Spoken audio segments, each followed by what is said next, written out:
अगर वक्त शहादत आ गया तो चूम करके ले लो, इसलिए कि यहाँ की प्यास के बाद हौज़े कौसर पर मेरे आका मौजूद हूँ। क्या बात है, बेशक। तुमने अगर शहादत का जाम नोश किया तो पानी खुद मेरे आका के दस्ते मुबारका से पीना नसीब होगा।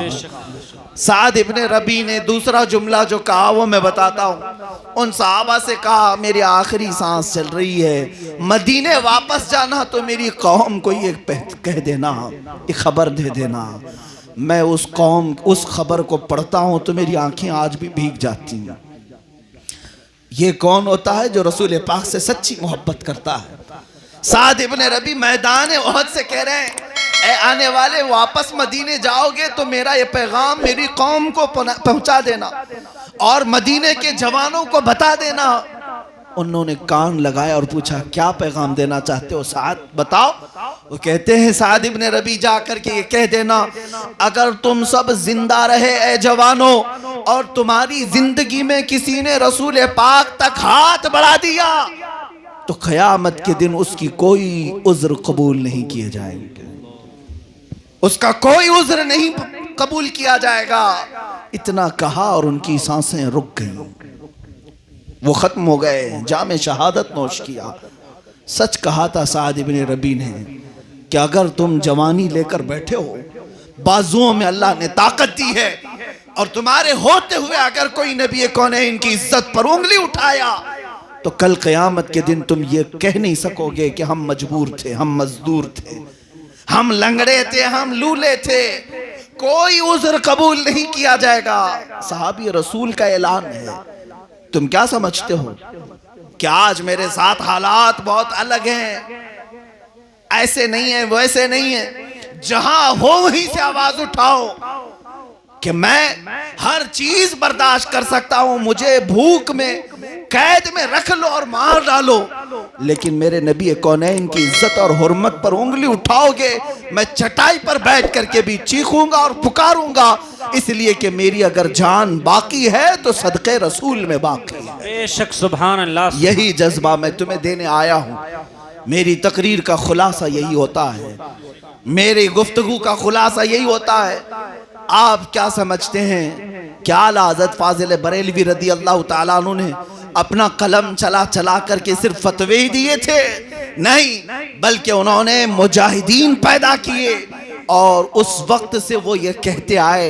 आज मैं तुमसे कहता हूँ, आला हज़रत ने क्या खूब कहा था, आज ले उनकी पनाह, आज मदद मांग उनसे। क्या बात है, आज ले उनकी पनाह, आज मदद मांग उनसे। ये सिर्फ गैरों के लिए ही नहीं है, मैं अपनों के लिए भी कहता हूँ, अपनों के लिए भी कहता हूँ, आज ले उनकी पनाह, आज मदद मांग उनसे। फिर न मानेंगे क़यामत में अगर मान गया। बेशक, सुभान अगर तुम क़यामत के दिन जा करके कहोगे कि आका मैं 1000 बार दुरूद पढ़ता था, 100 मरतबा की तस्बीह पढ़ता था, और ये सारे अमाल पेश करोगे और फिर तुमसे ये पूछा जाएगा, सब एक तरफ रखो, लेकिन क्या तू हुजूर की शान में गालियां भी तो सुनता था? गालियां भी तो सुनता था, तब क्या करता था?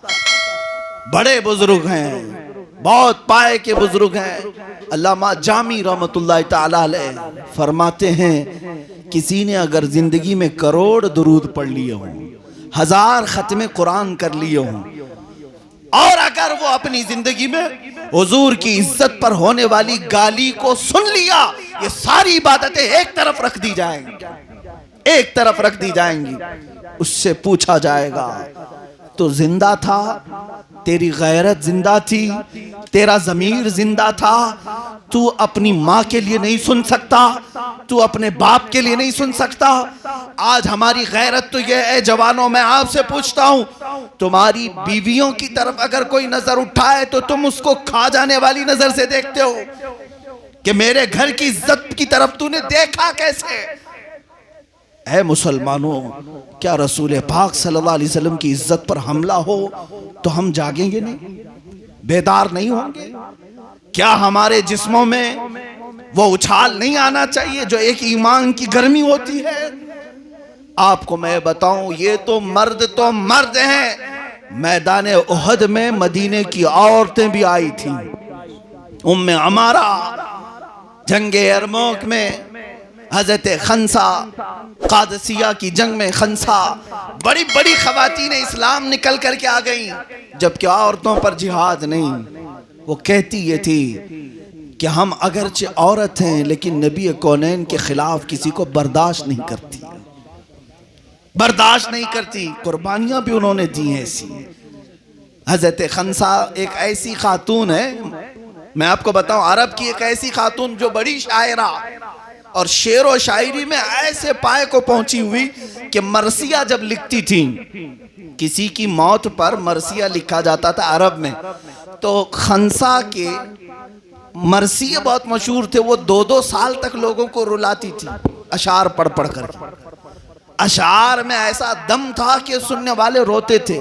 जाहिलियत के जमाने में, जब अभी इस्लाम लाई नहीं थी। इस्लाम लाने के बाद, इस्लाम लाने से पहले खंसा के भाई को किसी ने मार दिया था, तो अपने भाई के गम में अशार लिखे। 2 साल तक अरब वाले रोते रहे। अरबों को जहां जहां ये शेर सुनाई देते थे रोते थे लोग कि खंसा के अशार कैसे होते हैं। इस्लाम लाने के बाद कादसिया की जंग का मौका है, उमर इब्ने खत्ताब का जमाना है। यही खंसा आती है अपने 4 जवान बेटों को लेकर, 1 नहीं 2 नहीं 4 जवान बेटों को ले आती हैं और सबको सैयदना उमर इब्ने खत्ताब के हवाले करती हैं और कहती हैं मैंने जाहिलियत के ज़माने में जो कुछ भी किया, मैं चाहती हूँ कि वो कफ़ारा अपनी औलाद की कुर्बानी से पेश करूँ। रसूल पाक सल्लल्लाहु तआला अलैहि वसल्लम की इज्जत के लिए मैंने अपने जवान बच्चों को आपके हवाले किया। जानते हैं ये इस जंग की तारीख ऐसी है कि जब जंग ख़त्म हुई तो जो शहीद हुए शहीद हुए, लेकिन हजरत खंसा के 4 बेटे शहीद हुए एक जंग में। किसी माँ से जाकर के पूछो जिसका एक लाल गया हो, जिसका एक जवान बेटा इंतकाल कर गया हो, उसके घर में क्या हालत होती। हजरत खंसा के 4 जवान बेटों की लाशें लाई गई। सब जगह ये बात मशहूर हो गई कि खंसा अब कौन से अशार पढ़ेगी। भाई की मौत पर तो 2 साल तक अरब को रुलाया था, अब खुद के बेटे चले गए। अरब लोग आते रहे और पूछते रहे खंसा अब अपने जवान बेटों की मैयत पर तुम कौन से अशार कहोगी। हजरत खंसा कहती हैं तुम सुनना चाहते हो सुनो, मैंने अपने जवान बेटे दुनिया की नजर नहीं किया, मुस्तफ़ा के कदमों में पेश किया है, और इनके गम में अगर मुझसे कुछ सुनना चाहते हो तो सुनो, मैं वही कहती हूँ जो मेरा खुदा कहता है, इन्ना लिल्लाहि व इन्ना इलैहि राजिऊन। क्या बात है, बेशक बेशक। बस ये इस्लाम की खवातीन थी। एक खातून तो हुजूर की बारगाह में ऐसी भी आई, मदीना तैयबा, 1.5 साल का बच्चा लेकर आई। 1.5 साल का बच्चा, क्या वो जंग कर सकता है, तीर चला सकता है? लेकिन वो लेकर आई। हुजूर पाक सल्लल्लाहु अलैहि वसल्लम ने पूछा, ए खातून तो इस 1.5 साल के बच्चे को क्यों ले आई? वो कहती हैं क्या आका मुझे मालूम है मेरा बच्चा जंग के मैदान में तो नहीं उतर सकता, लेकिन क्या करूं, जब आपकी इज्जत की बात आई और आपके दुश्मनों ने ललकारा है तो मेरे घर में सिवाय इस बच्चे के कोई नहीं। मेरे शौहर शहीद हो चुके, मेरे भाइयों में कोई नहीं, मेरे पास ये 1.5 साल का दूध पीता बच्चा मौजूद है। कहा फिर लाई किस लिए? खातून कहती हैं आका अपने मुजाहिदीन सहाबा में किसी के हाथ में मेरा बच्चा दे दें, जंग के मैदान में जब काफिरों की तरफ से तीर चले तो मेरा बच्चा ढाल के काम आ सकता है, मेरा बच्चा ढाल के काम आ सकता है। ये वो फिदायान रसूल थे जो खुद अपनी जमा पूंजी लेकर बारगाह मुस्तफ़ा में आ गए थे। तभी जाकर के मौला ताला ने कुरान में उनके लिए यूं कहा, रज़ियल्लाहु अन्हुम व रज़ू अन। ये वो जमात है, अल्लाह इनसे राजी हो गया, अल्लाह इनसे राजी हो गया। और ताकत और कुव्वत अल्लाह ने गैब से इन सहाबा को क्यों दिया? इसी वजह से कि वो जीते थे तो नामे मुस्तफ़ा के लिए जीते थे, हुजूर की इज्जत की हिफाजत के लिए जिया करते थे। तुम्हें पता है 3 जवान शहजादों को एक ईसाई बादशाह ने कैद किया और उनसे ये कहा था कि तू अपने नबी का कलमा पढ़ना छोड़ दे, हम तुझे अपनी हुकूमत में रख लेंगे। तीनों सगे भाई थे, नहीं माने, नहीं माने। यहां तक कि बादशाह ने गरम खौलते हुए तेल में बड़े भाई को डाल दिया, जल गया। दूसरे से कहा आप मान ले, छोड़ दे अपना दीन, अपने नबी का कलमा पढ़ना छोड़ दे। दूसरे ने कहा अब तो और भी ज्यादा दुश्वार हो गया। उसको भी गरम खोलते हुए तेल में बादशाह ने डाला। तीसरे को भी डालने वाला था, उसका इम्तिहान शुरू हुआ। एक वजीर ने कहा इसको मैं ले जाता हूं, मैं इसका माइंड वॉश करता हूं। वो ले गया और एक खूबसूरत लड़की उसके पीछे लगा दी। कहा कि इसको खूब अपनी हुस्न में फांस ले। 30-40 दिन तक घर पर रखा। उस नौजवान के पीछे एक खूबसूरत लड़की लगा दिया। नौजवानों को मैं ये वाकया सुनाता हूँ, जरा तवज्जो। जो हकीकत में गुलामान मुस्तफ़ा होते हैं ना वो गरम तेल से डरते हैं, ना यजीद के तख्त से डरते हैं, और ना ही किसी हुस्न जमाल पे बिकते हैं। नहीं, जो रसूल पाक के वफादार हैं। वो तीसरा जवान भाई उस वजीर के घर रहा। वो बहकाती रही, महीना गुजर गया तो आखिर में वो थक हार करके कहने लगी कि जवान एक बार मेरे हुस्न को देख तो ले। लोग कतार लगाते हैं मुझे देखने के लिए और तू है कि मेरी तरफ देखता नहीं। उस जवान ने कहा उन आंखों को तू धोखा नहीं दे सकती जिन आंखों में जमाले मुस्तफा बसा। क्या बात है, बेशक, सुभान अल्लाह। जिसकी आंखें जमाले मुस्तफा देख चुकी हो या देखना चाहती हो, उसे दुनिया का हुस्न अपनी तरफ नहीं माइल कर सकता। वो खातून जो बहकाने आई थी, इस नौजवान की मोहब्बत में खुद फिदा हुई और दायरा इस्लाम में दाखिल हुई। मेरे अजीजों, तवील वाकया मैं अर्ज नहीं करता, बस इससे मफहूम और सबक ये बताना चाहता हूँ। तुम्हारी आजमाइशें आएंगी, तुम्हारे साथ इम्तिहानात होंगे। ये दुनिया कभी तुम्हें ताकत के जोर पर तुम्हारे दीन से हटाने की बात करेगी, कभी मार पीट करके, कभी सख्त कवानीन नाफिज करके, अरे तुम्हारी जायदादें जब्त करके, संपत्ति जब्त करो, ये डर जाएंगे, खत्म हो जाएंगे। नहीं, मुसलमान संपत्ति वाले नहीं हैं, अपना सब कुछ तो मदीने में मौजूद है। हमारी जान और माल, इज्जत और आबरू सब कदमाने मुस्तफा पे है। आज तुम पूरा लूट लो हमें, हमारा हाल तो ये है जिसको शायर ने कहा है जहां में अहले ईमान मिसले खुर्शीद जीते हैं। हमारी जिंदगी ये समझते हैं ना, यहाँ मॉब लिंचिंग करो, मारो इनको, टूट तोड़ो इनको, इनकी दुकानें जब्त करो, जायदाद लूट लो, खत्म हो जाएंगे। नहीं, जहां में अहले ईमान मिसले खुर्शीद जीते हैं, इधर डूबे उधर निकले, उधर डूबे इधर निकले। क्या बात है, बेशक। हाँ, अगर आज तुम यहाँ डुबाओगे फिर ये ईमान का शोला निकलेगा। बगदाद को ततारियों ने तबाह कर दिया, लूट लिया, खून से नहला दिया। एक वक्त वो भी आया, ततारियों के दरबार में उलमा को कैद करके लाया गया, पीछे हाथ बांध करके। जुल्म की इंतहा हो गई थी ततारियों के जमाने में। और इतना ही नहीं, उन जालिमों को ये मालूम था कि ये मारने काटने से उतना ज्यादा डरते नहीं, रोते नहीं। किस बात पे रोता है मुसलमान? जब इसके सामने इसके नबी को गालियां दी जाए तो इसका कलेजा छिल जाता है, सीना फट जाता है।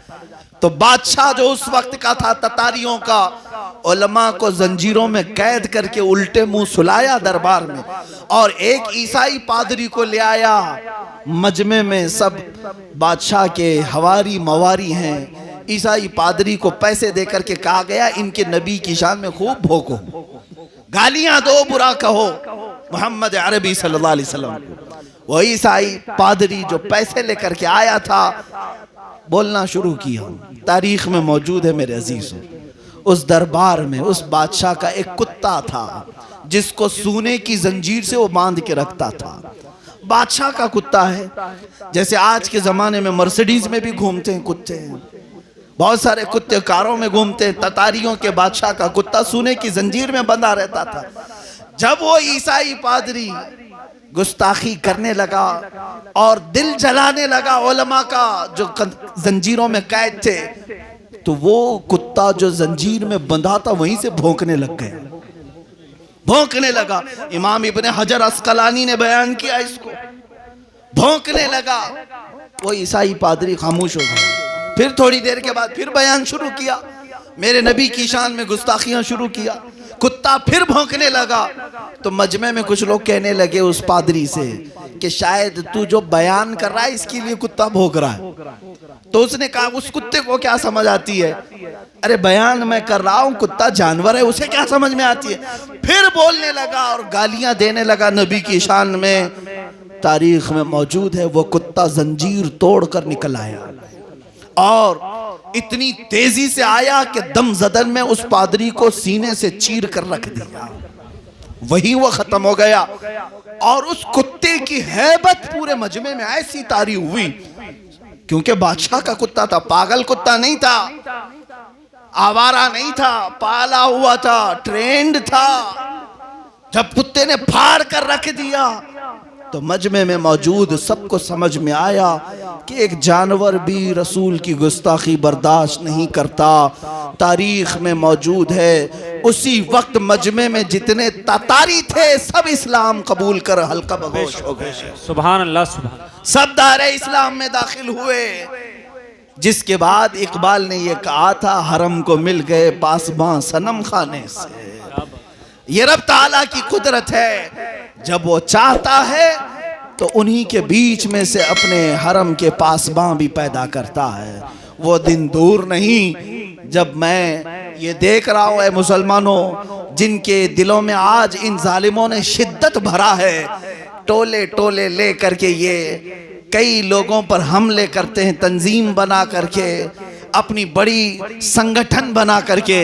वक्त आएगा जब तारीख दोहराई जाएगी, इन्हीं लोगों में से मौला इस्लाम की हिफाजत करने वाले जियाले जवानों को फिर से पैदा करेगा, फिर से पैदा करेगा। बद्र के बाद भी तारीख गवाह है कि इस्लाम ख़त्म नहीं हुआ।